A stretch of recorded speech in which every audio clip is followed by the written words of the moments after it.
તો જો હવે ઇકોનોમિક્સને છે ને એક્ઝામને 2 દિવસ બાકી છે. 2 દિવસની અંદર તમે કઈ તૈયારી કરો કે જેથી કરીને તમે માર્ક્સને વધારી શકો.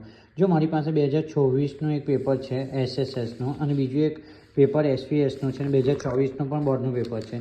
એ બોર્ડના પેપરની અંદર આ બ્લુપ્રિન્ટ પ્રમાણે પૂછાયું છે ને મેં આ બ્લુપ્રિન્ટ બનાવી છે કે જેને કારણે તમને હેલ્પ થઈ શકે. જો તમે આનો સ્ક્રીનશોટ લઈ લેજો અને બીજું તમે કઈ હિસાબે રીડિંગ કરો. મારું એવું માનવું છે કે તમે લોકો આ રીતે રીડિંગ કરો, લિસ્ટ ઓફ રીડિંગ બધા એમસીક્યુ વાંચી કાઢો, ત્યાર પછી 1 થી 8 ચેપ્ટર વાંચો અને 1 થી 7 પેપર એસાઇનમેન્ટના વાંચો, દ્વિતીય પરીક્ષાના વાંચો, અથવા તો મેં ઓલરેડી પેપરો મૂકી દીધા છે, તમે મારા બાયોમાંથી લઈ શકો છો.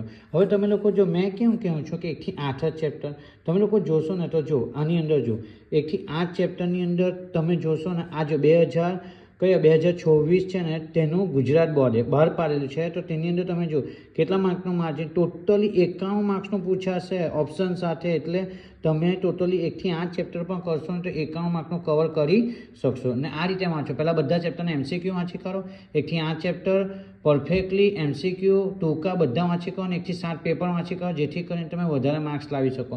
અને આ તમારી બ્લુપ્રિન્ટ છે, તમે સ્ક્રીનશોટ આનો લઈ શકો છો કે જેથી માર્ક્સ તમારા વધી શકે.